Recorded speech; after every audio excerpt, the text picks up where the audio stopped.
Antes de terminar esse vídeo, vou te entregar uma frase de 3 palavras que Santa Teresa de Ávila usava toda vez antes de comungar. Ela disse que essas 3 palavras foram a razão pela qual nunca mais saiu da missa do mesmo jeito que entrou. 3 palavras. Você vai ouvir daqui a pouco. Mas primeiro, preciso te dizer uma coisa que vai mudar a forma como você chega à comunhão pelo resto da sua vida. Quem comunga todo domingo sem fazer o que vou mostrar hoje, não está apenas perdendo uma graça.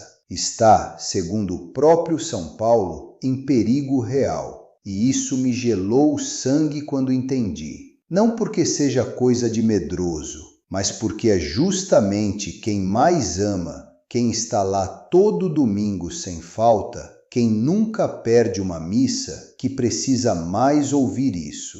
Meu nome é Padre Sebastião Neves Barbosa. Sou padre há 40 anos pela Diocese de Mariana, em Minas Gerais. Passei essas 4 décadas sentado do outro lado da grade do confessionário, ouvindo pessoas que fazem tudo certo e ainda assim sentem que Deus foi embora. Sempre fui cuidadoso com esse tipo de assunto. Não gosto de misturar espiritualidade com sensacionalismo. Mas o que vou compartilhar aqui não é opinião minha. É o que os maiores santos e teólogos da Igreja documentaram ao longo de séculos, e que ninguém achou que precisava ensinar a quem já praticava. Minha avó Gertrudes tinha um oratório de madeira escura no corredor de casa em Itabirito. Toda vez que ela voltava da missa, antes de tirar o véu da cabeça, ficava parada na frente daquele oratório por uns 3 minutos em silêncio. Eu perguntei uma vez: "Vovó, o que a senhora faz ali?" Ela respondeu sem me olhar: "Estou guardando o que recebi, menino. Coisa boa não se carrega com pressa." Fui padre há 40 anos e só entendi o que ela quis dizer quando vi pela primeira vez o que acontece com quem não guarda. Hoje vou te mostrar 3 coisas. A terceira é a mais importante. É justamente para quem é mais devoto, quem está mais tempo na fé. Fique comigo até o final, porque isso é o que ninguém te diz. E não pula.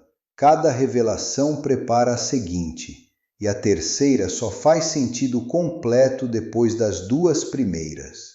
São João Paulo II, na Carta Apostólica Mani Nobiscum Domini, de 2004, no capítulo 3, escreveu que a Eucaristia não é prêmio dos perfeitos, é remédio dos fracos, mas acrescentou que remédio só age quando o doente reconhece que precisa ser curado.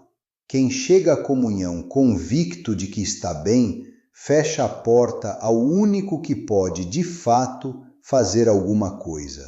Pense numa torneira de água limpa. A água está lá, disponível, abundante.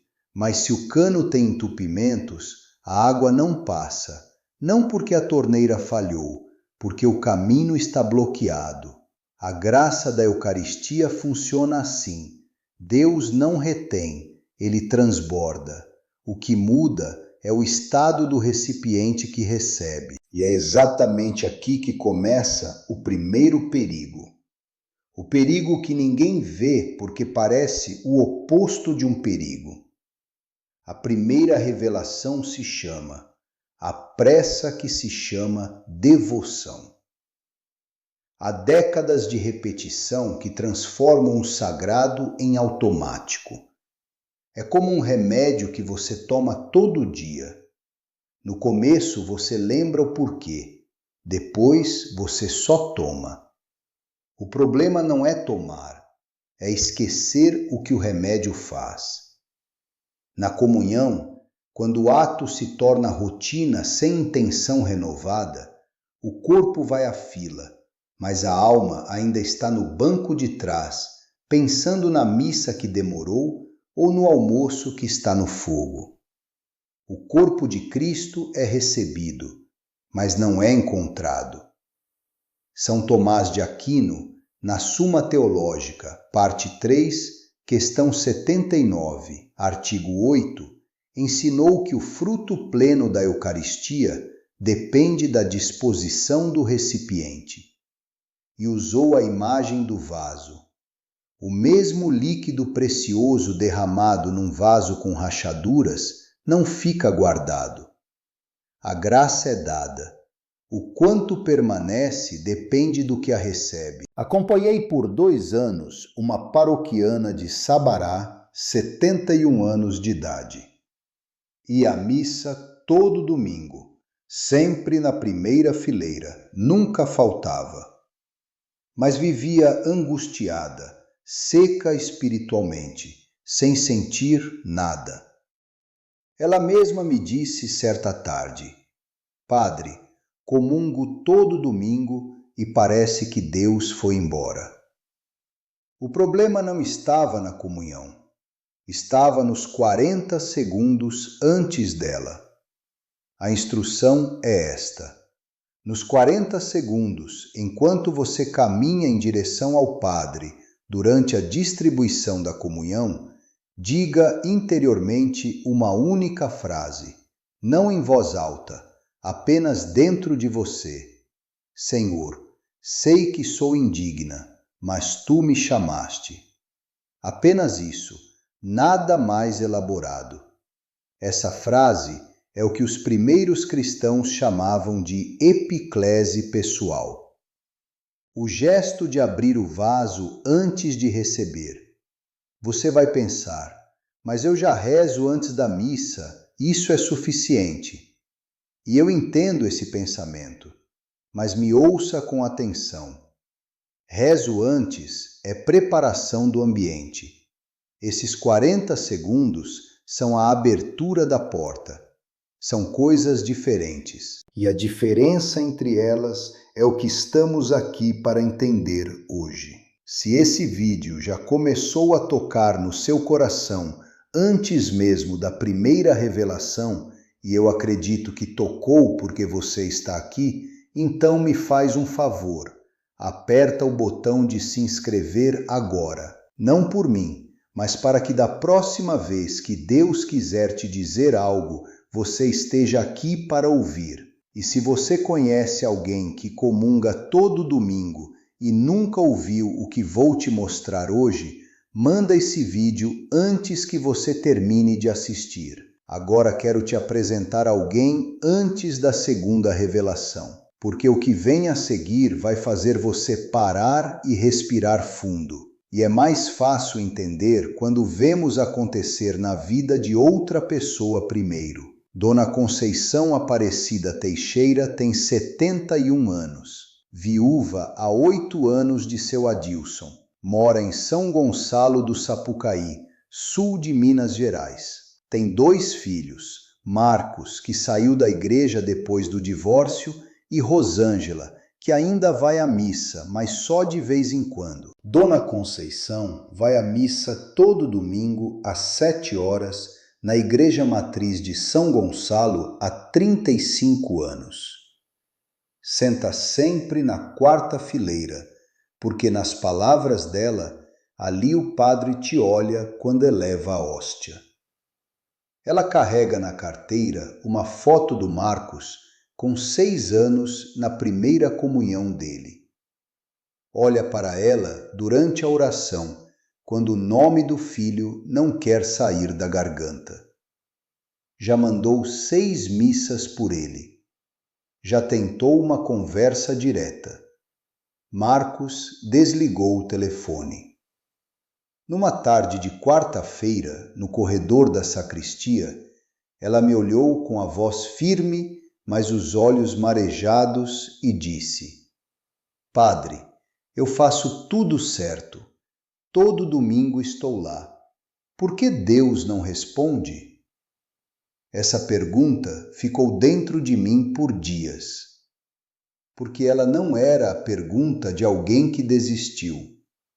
Era a pergunta de alguém que está exausta de fazer certo e não ver resultado. E foi tentando responder a ela que entendi a segunda revelação. A segunda revelação se chama a confiança que se chama descuido. Esta é a revelação que vai fazer você se reconhecer num erro que parece virtude. Quem comunga há muitos anos desenvolve, sem perceber, uma familiaridade com o sagrado que começa a parecer segurança. Mas é, na verdade, uma forma de deixar a guarda baixar. É como uma casa antiga que você conhece de cor. Você anda nela de noite sem acender a luz, porque sabe onde está tudo. Mas casas antigas mudam. E no escuro, o que você acha que conhece pode te fazer tropeçar. Na vida espiritual, isso aparece assim. A pessoa para de fazer o exame de consciência antes da comunhão porque não fez nada de errado essa semana. E o perigo não está nos pecados graves que ela não cometeu. Está nos pequenos endurecimentos que ela nem reconhece como falta. A mágoa com a vizinha que ela chama de prudência. A frieza com o filho que ela chama de limite. O julgamento da nora que ela chama de discernimento. São João Crisóstomo, doutor da Igreja e arcebispo de Constantinopla no século IV, na homilia 82 sobre o Evangelho de Mateus, escreveu que se aproximar da mesa do Senhor com consciência não examinada é como entrar na casa do rei com as roupas de trabalho. Não porque o rei te expulse, mas porque você mesmo não está pronto para sentar à mesa. Acompanhei, sem revelar nenhum nome, o caso de uma mulher de 74 anos que se confessava regularmente, mas havia anos guardava no coração uma mágoa do marido falecido. Não um pecado grave, uma mágoa velha, de décadas. Ela nunca nomeou isso como falta porque o marido havia morrido. Padre, ele já morreu, já passou. Mas ela ainda carregava, e essa pedra pequena dentro do vaso impedia a graça de se assentar. A instrução desta revelação vai contra o que você faria naturalmente. Na noite de sábado, antes da missa do domingo, não faça uma lista de pecados. Em vez disso, sente em silêncio por 5 minutos e pergunte interiormente: com quem eu ainda não terminei de paz? Não o que eu fiz de errado, mas com quem? A maioria dos bloqueios não é de ação, é de relação não resolvida. Se aparecer um nome, leve esse nome para a comunhão do dia seguinte como intenção, não como confissão pública, como entrega silenciosa. Você vai pensar, isso não é coisa de confessar, é coisa de psicólogo. E eu entendo esse pensamento, mas deixa eu te mostrar o que o próprio Cristo disse. Se ao trazer tua oferenda ao altar, te lembrares que teu irmão tem algo contra ti, deixa ali tua oferenda e vai primeiro reconciliar-te. Mateus capítulo 5, versículo 23. Ele não disse isso para complicar. Disse porque sabe o que bloqueia a graça. Quando Dona Conceição ouviu isso, ficou um longo tempo em silêncio. Depois disse apenas: tem um nome, sim. Ela não disse qual, não precisava.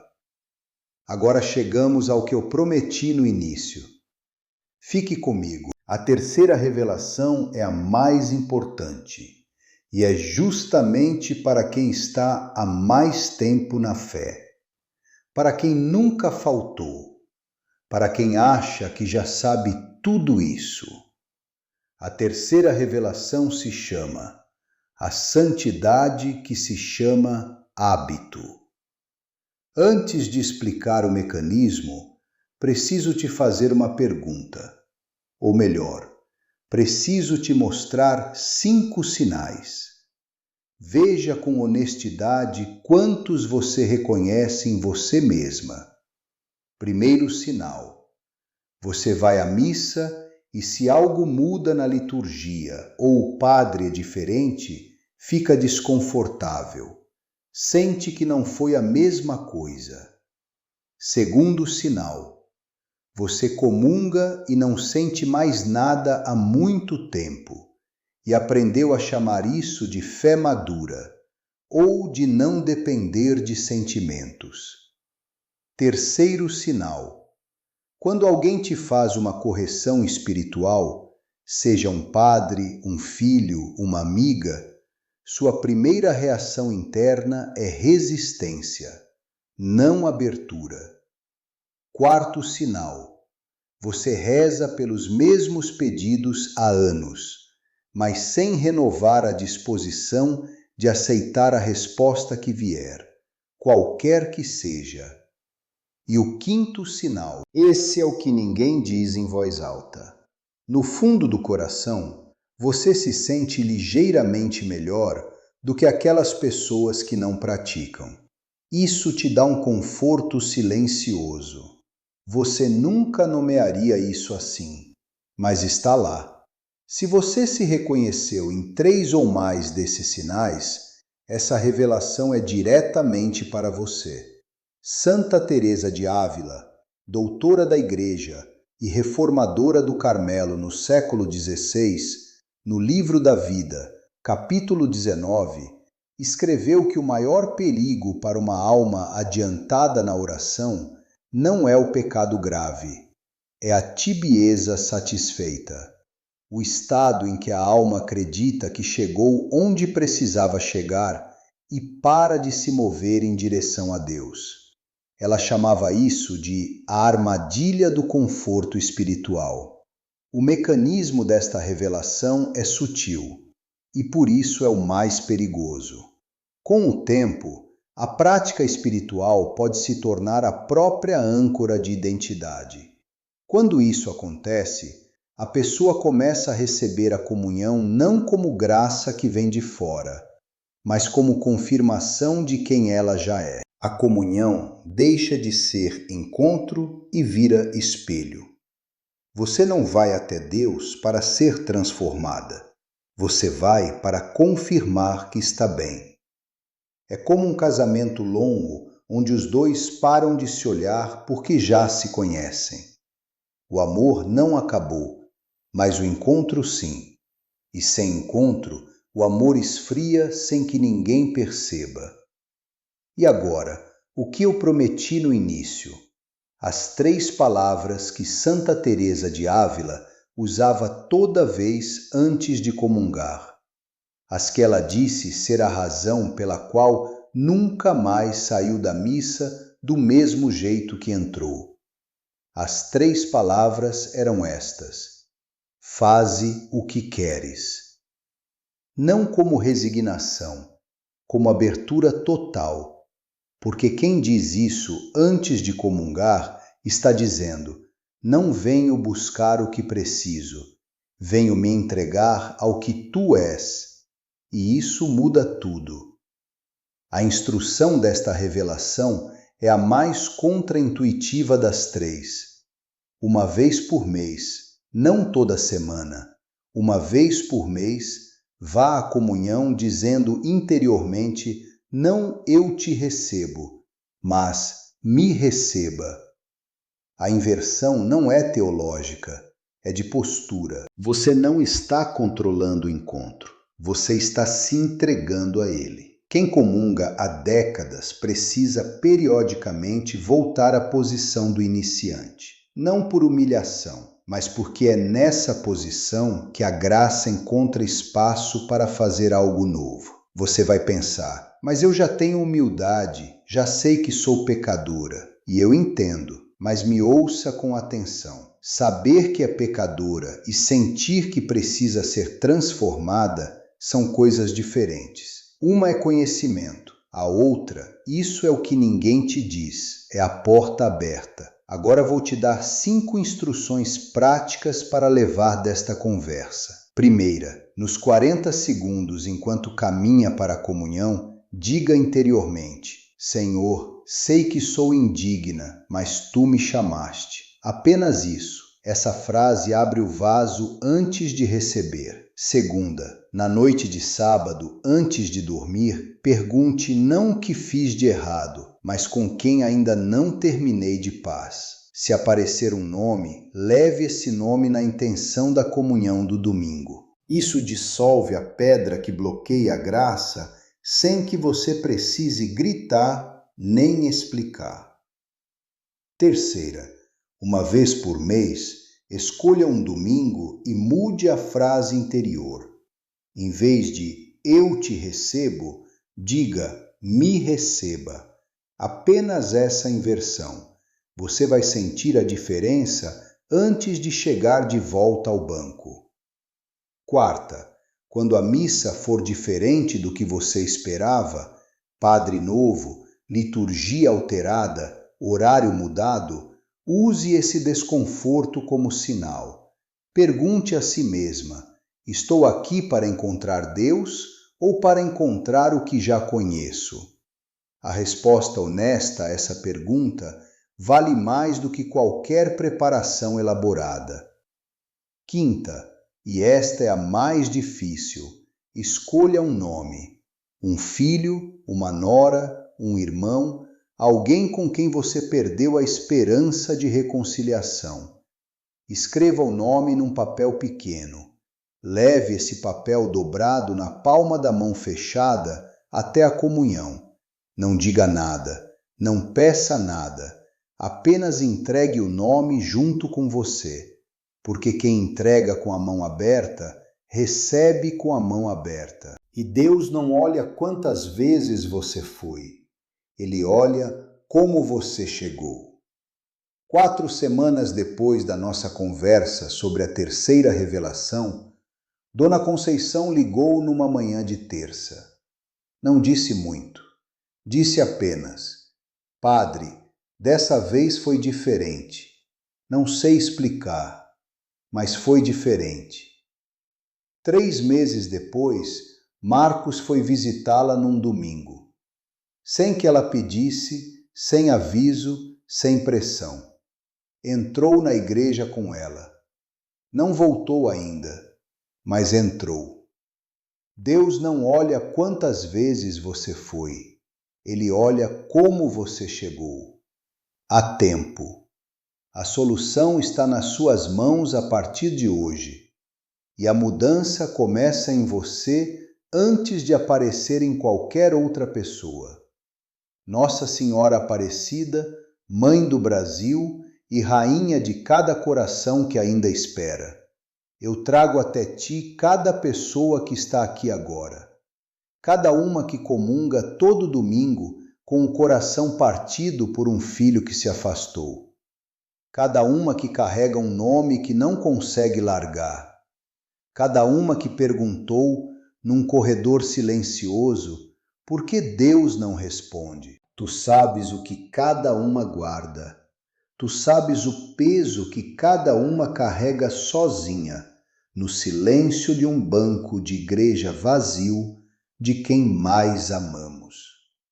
Pede ao teu filho que abra o que está fechado, que aqueça o que ficou frio, que entre onde a pressa não deixou espaço, e que cada comunhão que vier depois desse dia seja um encontro real, não apenas um gesto repetido.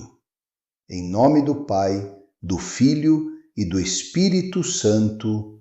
Amém. Que Deus te abençoe, que Nossa Senhora Aparecida te cubra com o manto dela e que você durma essa noite um pouco mais leve do que estava antes de começar esse vídeo. Se esse vídeo te tocou e o véu vai se romper para muita gente hoje, deixa o seu amém aqui. Não o like de quem gostou de um vídeo, o amém de quem reconheceu uma verdade. Isso me gelou o sangue quando entendi, e sei que gelou o seu também. E se você ainda não está inscrita, inscreve-se agora, porque essa conversa não termina aqui. Tem muito mais que precisa ser dito, e você merece ouvir. Deus te abençoe.